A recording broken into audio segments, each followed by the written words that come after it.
No último domingo, a prova do Enem trouxe um interessante tema para sua redação: desafios para o enfrentamento da invisibilidade do trabalho de cuidado realizado pela mulher no Brasil.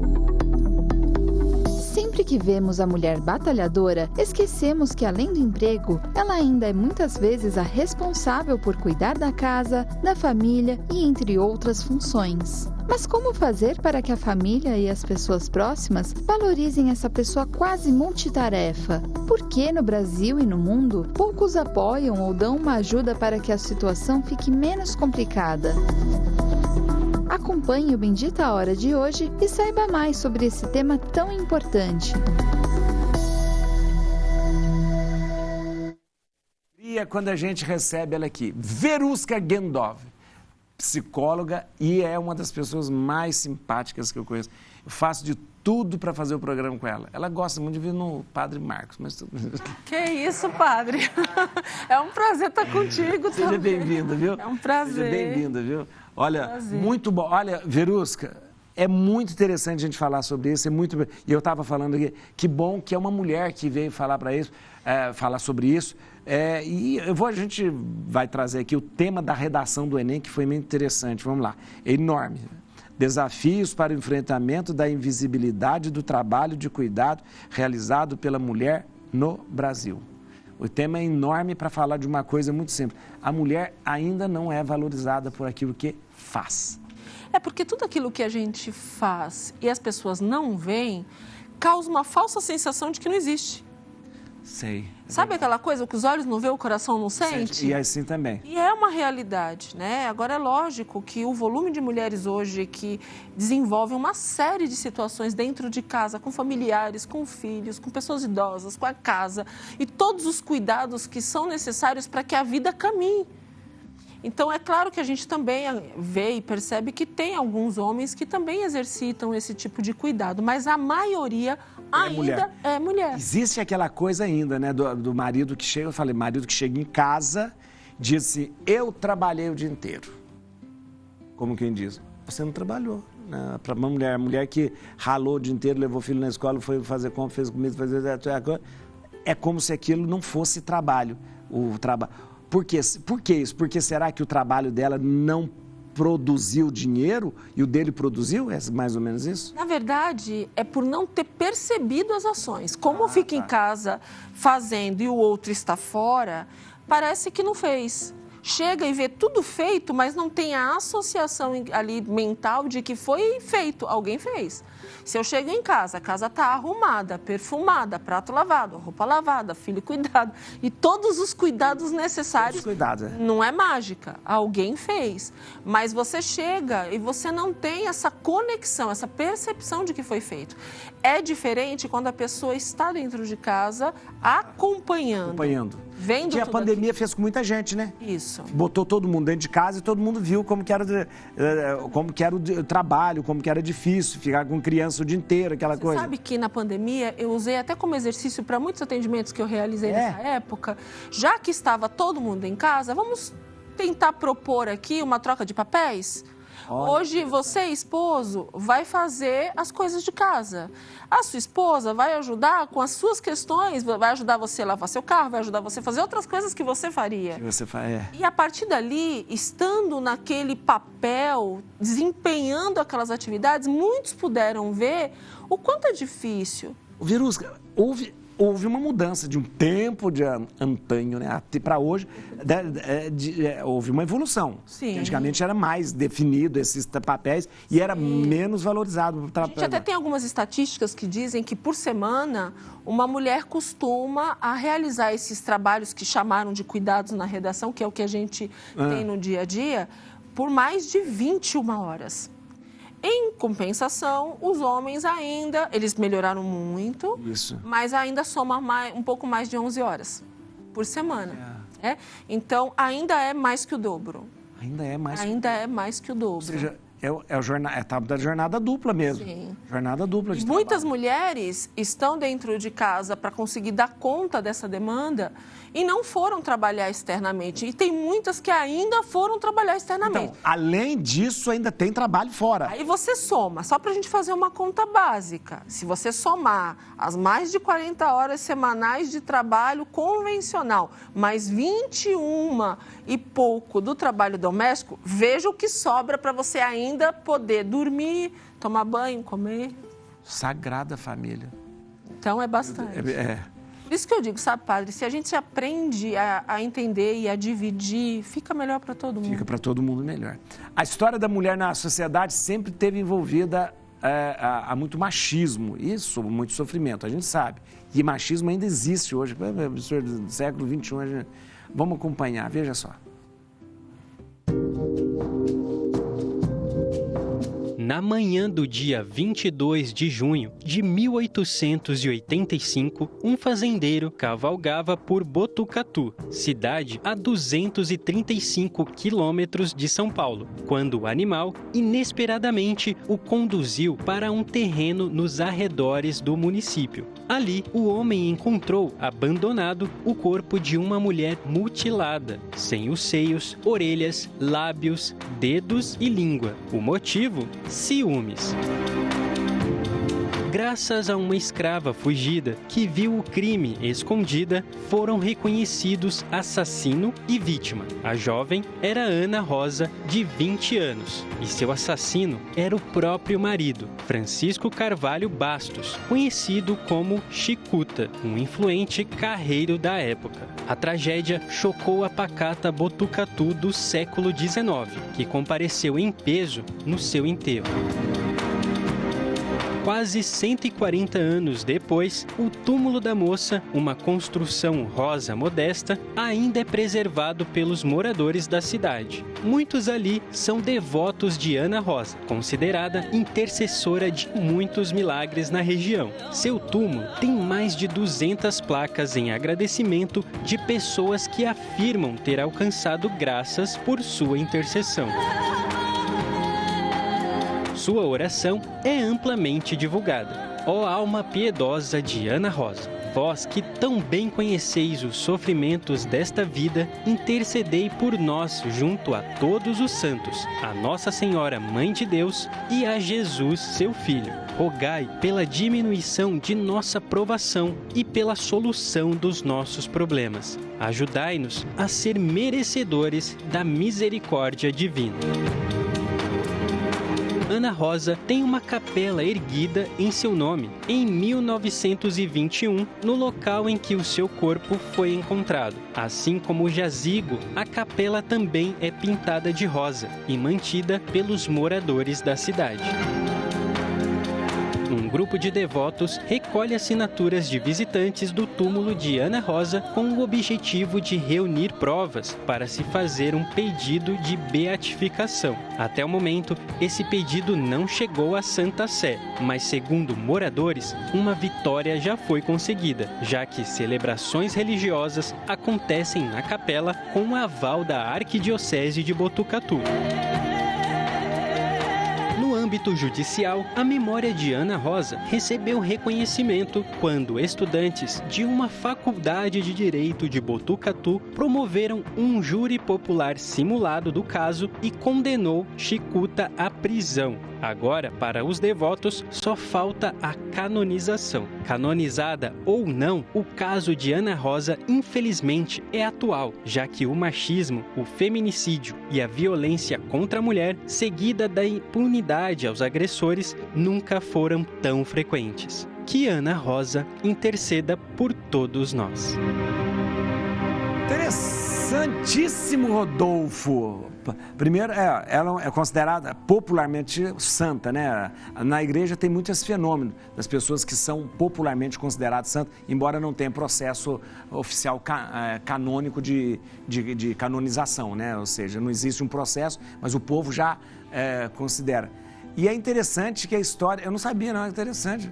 Bonito isso. Texto bonito. Você que fez o texto, Rodolfo?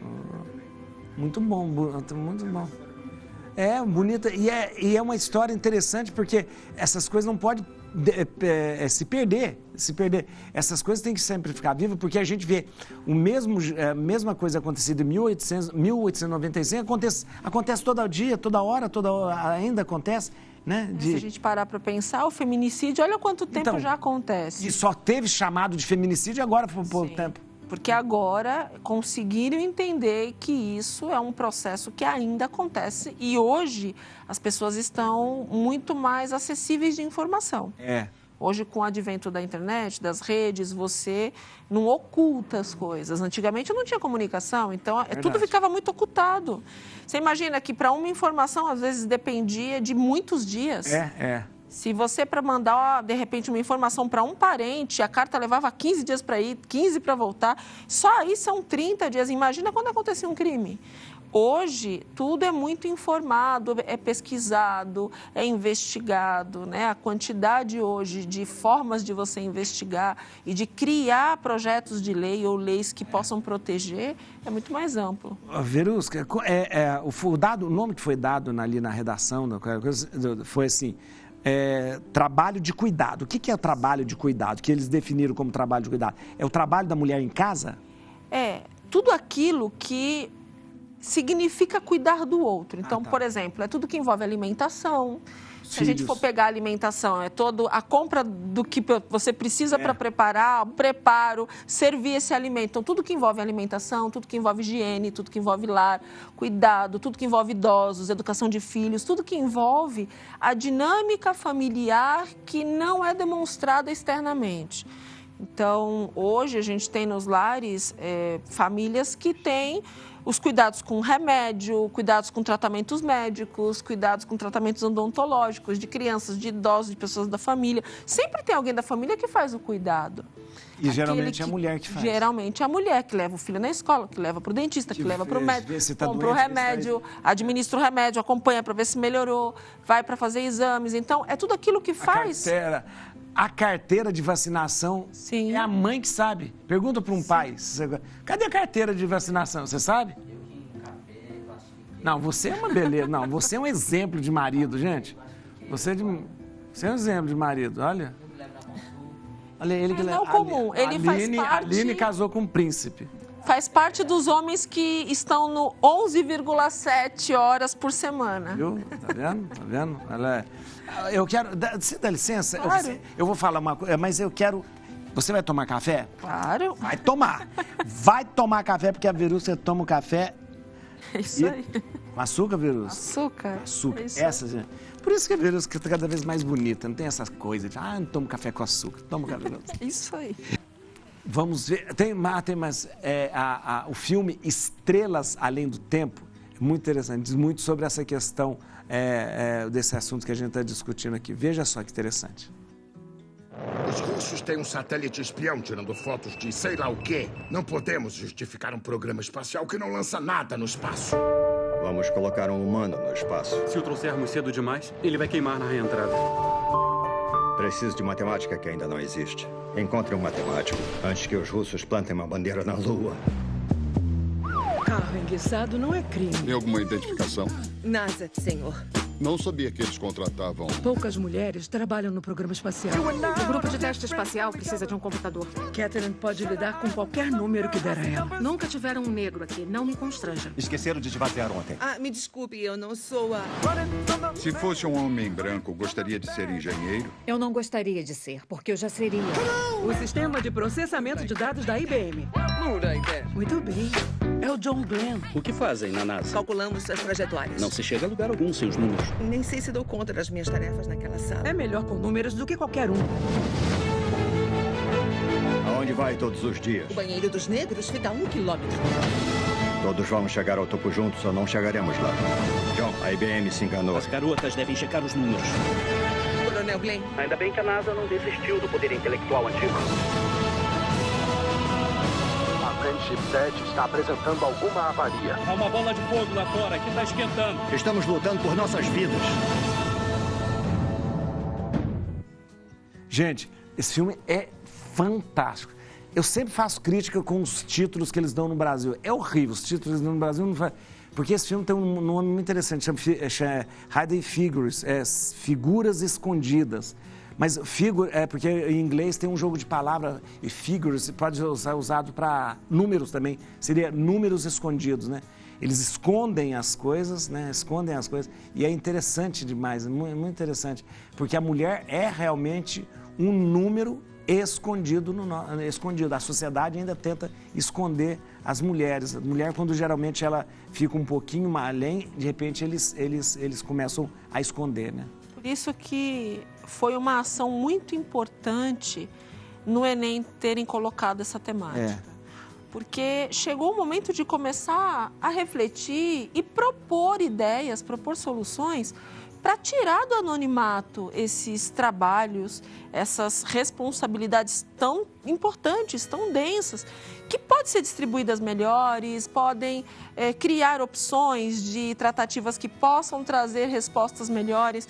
E uma coisa eu tenho certeza, sabe, padre? Quando você reflete, você vai ter possibilidades de solução.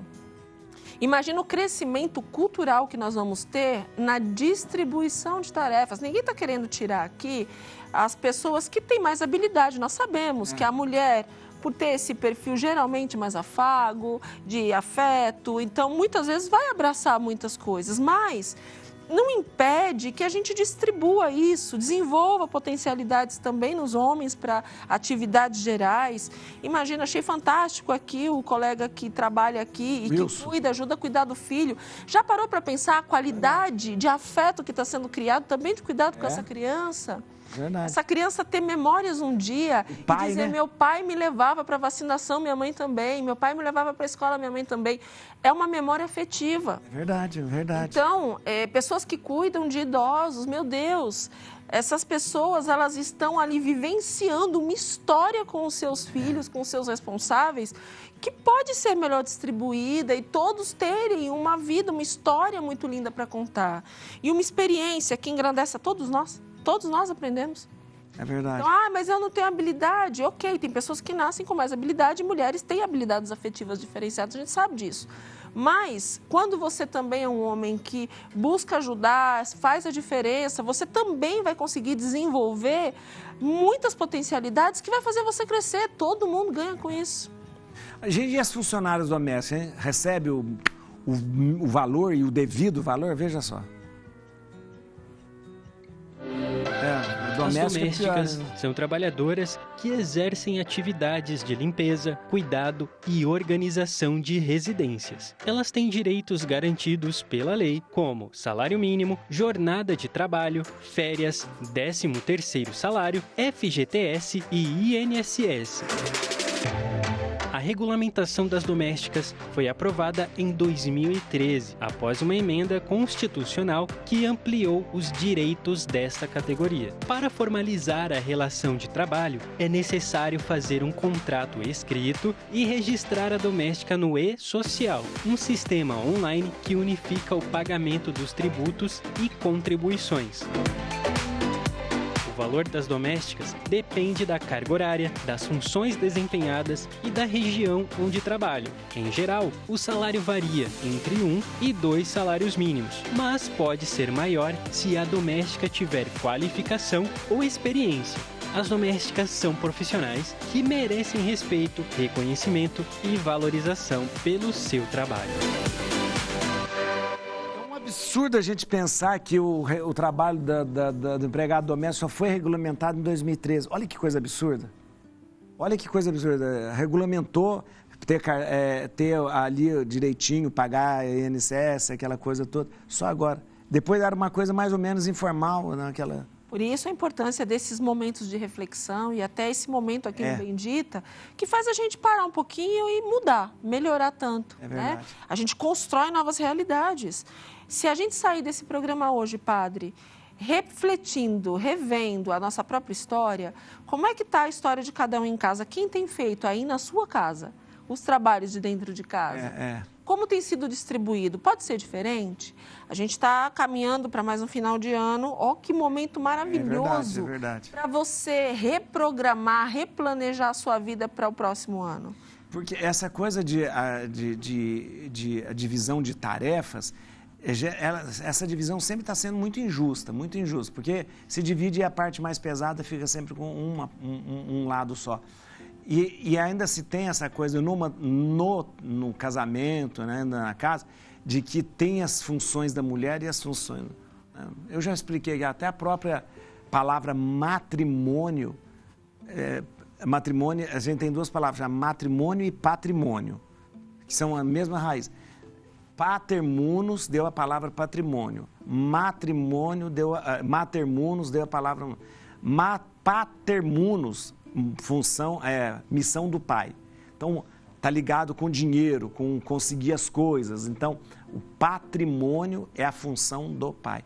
O matrimônio, manter a casa, manter coisas, é função da mãe. Isso está arraigado. Então, isso não é coisa não é coisa minha. Né? Desde o período se a gente pensar, né, do homem das cavernas, tinha um propósito do homem, por ser mais forte, sair para caça, para conseguir sustentar a mulher que ficava na caverna cuidando dos filhos. É claro que a gente também entende que na Bíblia existe uma tentativa ali de organização social, da história, da vida social. E usa muito o contexto da época também. Sim, a gente tem que entender que tem todo um processo. Claro que aqui ninguém está querendo inverter papéis. A ideia é a gente tentar distribuir atividades, porque hoje o volume de atividades é muito alto e se as pessoas conseguirem montar uma escala de ajuda, vai sobrar tempo para você ter qualidade de vida familiar. É verdade. As pessoas não têm ideia, padre, a quantidade de casais hoje que vivem conflitos grandes porque não tem tempo de viver sua vida conjugal, de almoçar, de passear. De ser... Ver algumas perguntas simples que você que está em casa pode pensar. Qual foi a última vez que você e seu marido foram para o cinema? É verdade. Qual foi a última vez que vocês saíram para jantar fora? Ou fizeram alguma atividade o casal? Ah, não dá tempo, está tudo difícil, porque é complicado. Por quê? Porque você não tem como fazer tudo ao mesmo tempo. Então, a ideia é de aumentar a qualidade de vida familiar, melhorar a qualidade de vida conjugal, ajudando nessa distribuição de atividades, porque o casal vai melhorar. Vai sobrar tempo para todo mundo. Vai sobrar tempo. Para todo mundo. Esse filho, às vezes, não tem tempo de qualidade com pai e com mãe. Então, se você distribui melhor... Eu faço isso, hoje você me ajuda daqui a pouco, você me ajuda nisso. É você conseguir ter um acesso melhor de distribuição. Ninguém está querendo tirar a sua função de mulher, função de homem, não é nada disso. É você melhorar a qualidade de vida. Hoje, é óbvio que a quantidade de ações é muito grande. Se a gente pensar que no homem, né, se a gente voltar um pouco aí no tempo, o homem das cavernas vivia numa caverna, saía para fazer caça, a mulher preparava o preparo. Hoje a gente tem uma casa, não é uma caverna. A caverna nem precisava varrer, padre. A gente tem uma casa que precisa varrer, precisa limpar, passar pano. E também a gente inventa muita coisa também. Sim. A gente se inventa muita coisa. A gente inventa muita atividade, muita coisa que a gente às vezes fica assoberbado porque a gente inventa também. Quer ver uma coisa que as pessoas falam muito para mim, padre? Quando viajam e vão para alguns interiores no Brasil, parece que o tempo demora mais. Passar, é verdade. Porque a quantidade de atividades que você desempenha naquele momento é menor, porque você está longe da sua casa. Então, sobra tempo. Então, não dá para dentro de casa fazer esse tempo sobrar um pouco mais? Então, é parar de inventar a história. Então, a gente tem tanta coisa. Quem vê essa cidade grande, assim, eu vim de cidade pequena. Cidade grande parece que está todo mundo louco, todo mundo correndo, todo mundo... É uma coisa... Sabe uma coisa que me preocupa, e eu também tenho que dizer isso? Eu acredito que nisso tudo tem uma coisa que eu acho que é o mais grave de tudo isso. É você ver, como eu vejo todos os dias, mulheres sobrecarregadíssimas, adoecem com depressão, com desgaste, com pânico, com ansiedade, porque existe um peso muito grande. E aí uma dica, se você está percebendo que você está adoecendo, então tem gente folgada que está abusando da sua boa vontade. Porque atrás de toda mulher sobrecarregada demais, tem muita gente que está se aproveitando disso. Muita gente, ela quis ser educada, muito marido que está aproveitando. Você sabe qual a origem do 8 de março, que é o Dia da Mulher? Veja só. A origem origem do 8 de março como Dia da Mulher remonta a eventos históricos e movimentos sociais, incluindo a luta das mulheres por direitos trabalhistas, igualdade salarial, direito ao voto e igualdade de gênero. Alguns marcos importantes da história do Dia da Mulher incluem incêndio na fábrica Triangle Shirtwaist, 1911. Um incêndio trágico em uma fábrica de roupas, em Nova York, resultou na morte de mais de 120 mulheres trabalhadoras. Protestos das mulheres russas, 1917. Em 8 de março de 1917, mulheres russas realizaram protestos com pão e paz, um evento que desempenhou um papel significativo na Revolução Russa. Proposta de Clara Zetkin, 1921. Clara Zetkin, uma destacada ativista alemã, propôs a criação de um Dia Internacional para as Mulheres durante a Segunda Conferência Internacional de Mulheres Comunistas em 1921. Reconhecimento das Nações Unidas. Em 1977, as Nações Unidas oficialmente reconheceram o 8 de março como o Dia Internacional da Mulher. Hoje, o 8 de março é comemorado em todo o mundo com eventos, manifestações, conferências e atividades que destacam a importância da igualdade de gênero, a promoção dos direitos das mulheres e a eliminação da discriminação.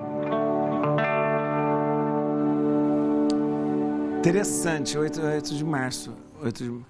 E 8 de março é no mundo todo, né? Dia da Mulher no mundo todo, no mundo todo. Internacional. É Dia Internacional, é verdade, internacional. Ô, Verusca, como que a gente faz para dar notoriedade a esse trabalho que às vezes é escondido da mulher? Eu costumo dizer para as pessoas que cada pessoa, quando constitui a sua família, padre, ela precisa catalogar quais são todas as atividades que tem dentro dessa responsabilidade que você acabou de adquirir. Então, quando você casa, você não casa só com um cônjuge, você casa com toda uma família de ambos os lados. E de ambos os lados tem as pessoas que são idosas, tem as crianças que são os primos, os sobrinhos, e você tem uma série de pessoas e às vezes você vai precisar ter uma escala de visita, uma escala de cuidado, uma escala de acompanhamento, além de todos os serviços de dentro da sua casa. Então, senta com a pessoa, monta ali uma estratégia, olha, qual vai ser a frequência que a gente vai estar junto, que a gente vai visitar, que a gente vai acompanhar. Procure contemplar todas as pessoas da sua família, não deixe ninguém de fora.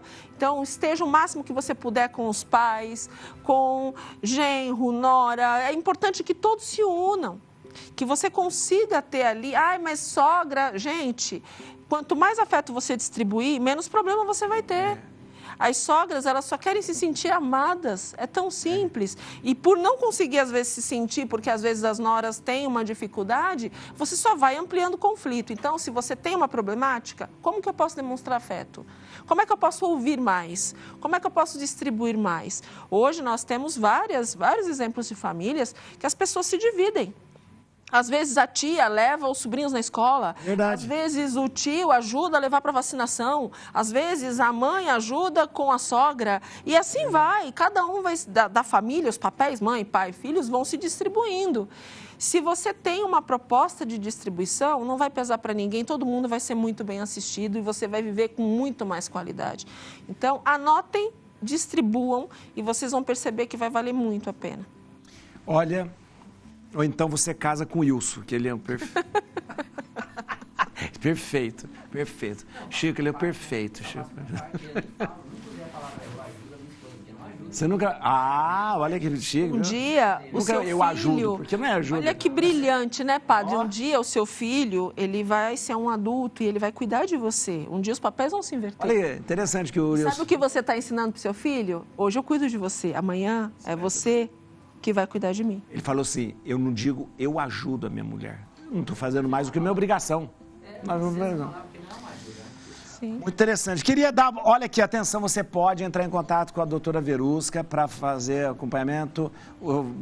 Você aqui de São Paulo pode procurá-la, né, no consultório, mas você no Brasil inteiro, você atende online. Sim, no Brasil inteiro você pode conversar com a doutora Verusca. O Instagram dela é @DRA de doutora, DRA Verusca com K. @DRA Verusca com K, tá bom? Canal do YouTube é facinho, doutora Verusca. DRA Verusca, com K também. E você pode acessar o site também, equipesonline.com. equipesonline.com, tá certo? Você pode entrar... Então, como eu disse, qualquer parte do Brasil você pode entrar em contato com a doutora. Obrigada pela oportunidade. Obrigado. Quem puder lá, me segue nas redes. Isso mesmo, já agora. Tenho colocado dicas muito especiais. Então Quer melhorar a sua saúde emocional? Clica lá que vale a pena. @ doutora Verusca, tá bom? Vamos lá. Obrigado, viu, doutor? Que agradeço, padre. A gente vai encerrar o programa de hoje com o saudoso Erasmo Carlos, isso mesmo. Aquela música dele, né? Obrigado vocês que ficaram com a gente, Deus abençoe. Essa música é interessante, ele conseguiu resumir tudo, né? Um grande poeta mesmo, um grande poeta.